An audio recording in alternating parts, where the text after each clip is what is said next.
There is a trend playing out across the greater Toronto area real estate market that should have homeowners looking to sell a little bit concerned. No, it's not that benchmark prices are down in April from where they were in January, something I touched on in last week's video. It's something else altogether.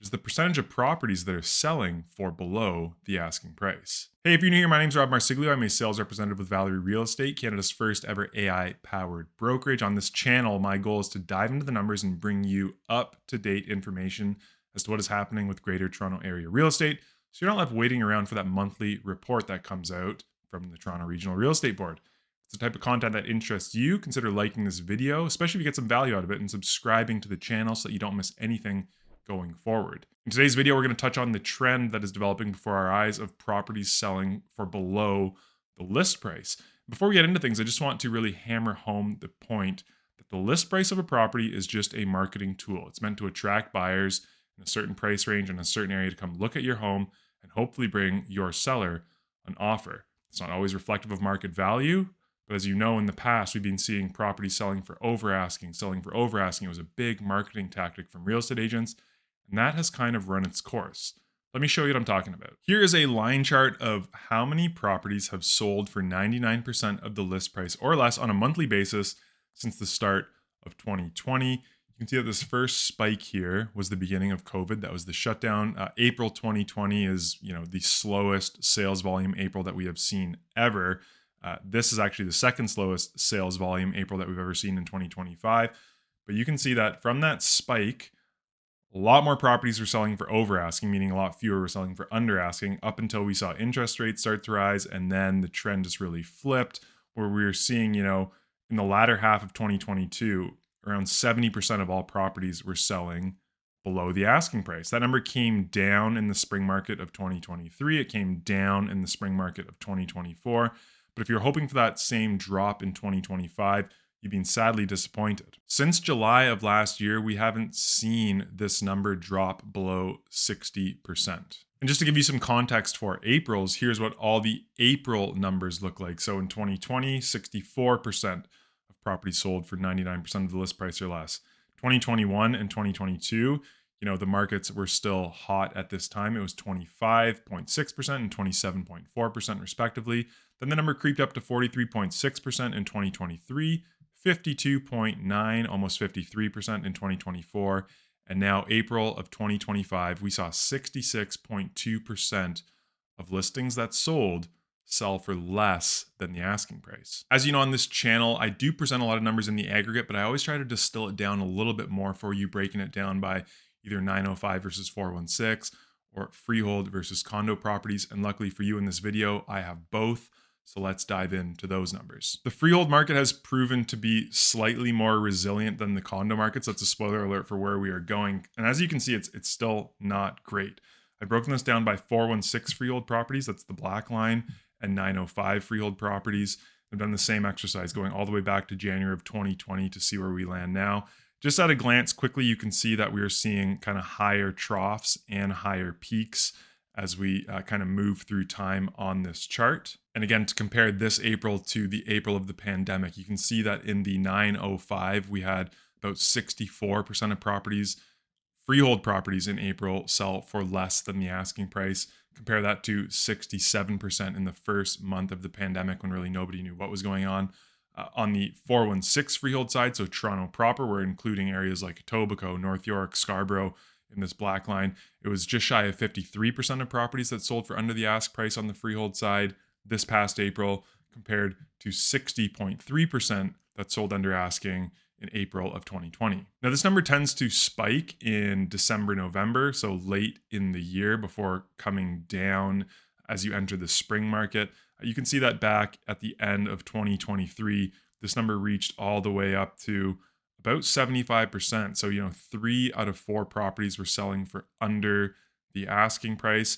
Again, it spiked this past November, December before coming down, but we've seen a quick ascension now from where we bottomed out really in February in both markets, and we're back up to that kind of 64% number in the 905 and that 53% number in the 416. Like I said, those numbers make the condo market look good. So let's take a look at condos. They've been in the headlines a ton.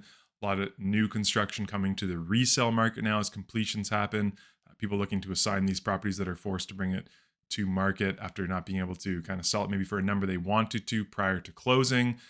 Let's take a look at that chart. And the big difference here from the freehold chart to the condo chart is really what's played out since the start of 2024. We didn't see like a hot spring market in 2024 on the condo side. This number's really been slowly edging up throughout the past, year and a half at this point in time. The 905 is performing slightly better by this metric than the 416. For comparison's sake, again, here we go. In the 905, that first April of the pandemic, 65.7% of properties were selling for under the asking price. Fast forward to today in the 905, that number's up to almost 76%. And when you look at the 416 condo side, it was just shy of 60%. So, 57.7% in April of 2020. That number's all the way up to 77.8% in April of 2025. So again, at this point in time with condos, it's roughly 3 out of 4, even creeping up to maybe 4 out of 5 in some areas that are selling for under the list price. And while that list price doesn't mean anything with regards to market value, like we said, it is just a marketing tool, there's important takeaways here for buyers and sellers. First off, just broadly speaking, the offer night strategy is not working as broadly as it was in the past for the past few years. That offer night strategy, for those of you who aren't aware, is to list artificially low, choose a date where you're going to review all offers, and then try and get into this kind of bidding war situation that people are talking about, have offers competing against each other and leverage those offers against each other. So that strategy is just not working as well as it used to. Now, why is that? Sentiment from buyers is clearly shot. There's been a lot of kind of doom and gloom. It's no more headlines about how prices are running away now. All the headlines about how prices are flat, maybe coming down in most markets. So buyers don't have that same urgency to kind of act on this property because, again, point number 2, there's a lot more inventory out there really across all markets. I update this every single week across all social media platforms, keeping you up to date on what is happening with active inventory. My most recent updates, we've been over 28,000 active listings in the Greater Toronto area when you look at freeholds and condos combined. That's the highest number going back to 2008. So buyers don't have that urgency because there's always another property potentially that's going to come up that could be just as good, that might be priced a little better. And it's really buyers that are leveraging other listings against each other now, as opposed to a listing leveraging 2 buyers against each other.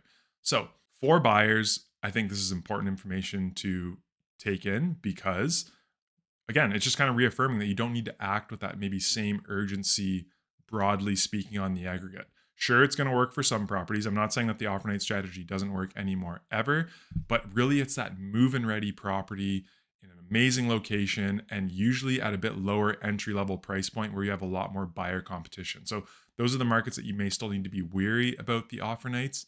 But, as an aside for buyers, I'm seeing more and more homes sell conditionally, even in offer night situations now, than I really have at any time since I've been in real estate, really going back to 2016. Now, on the seller side, it's really the exact opposite information that I just gave buyers, right? If you're in a position where selling is something that needs to happen at this point in time, don't just use the offer night strategy assuming it's going to yield you these great results. Really look at what is sold recently in your area. What strategies were they using to get that property sold? Be a little more realistic in terms of timelines. It might take a little longer to sell your property, but it's not a slam dunk that somebody's going to come and bring you, a firm offer for over asking. So presentation of your listing, pricing of your listing have never been as important really as they are right now in the Greater Toronto Area real estate market. And that all gets back to working with local experts. Don't just work with the first person who promises you that they can get you this price, especially if they're just pushing the offer night strategy. Like I said, it is going to work, but make sure you're working with somebody who knows your market very well when you go to list your home. Looking forward over the next few months, this is a number that tends to creep up in the summertime regardless, as less buyers are out there. So I wouldn't be surprised to see, the freehold numbers creep up into that 70% range in the coming months. Condos, I don't know, do we break 85, get into that 90% range of properties selling for kind of less than asking? I really think it has to do with the position that sellers are in. Can they afford to kind of hold out for rates to come down more, maybe some more buyer interest to come back to market, buyer sentiment to improve? These are all things that we're going to be keeping an eye on going forward. But again, it wouldn't surprise me to see this percentage of property selling for less than asking creep up over the next couple of months. I want to hear what you think in the comments below, though. Do you agree with what I am saying here? Do you think we see more and more property selling for less than the asking price? Do you think that we see offer nights go away altogether? Let me know what you think in the comments below. As always, I truly appreciate you sticking with me right through to the end of this video. If you got some value out of it, don't forget to like the video, subscribe to the channel, maybe share it with a friend who is wondering what is going on in the GTA real estate market. There's a link down in the description of this video right into my calendar to book a call with me. So whether you want to talk about buying a home, selling a home, just talking shop in general about what is going on in the real estate market, click the link, book a call. I'm always happy to chat. Thank you so much for sticking with me right through to the end of this video. Until we speak again next time, please stay safe and cheers. Don't forget that this Sunday is Mother's Day. Happy Mother's Day to all the moms out there. Love you, Mom. Love you, all the moms in my life. Have an awesome weekend.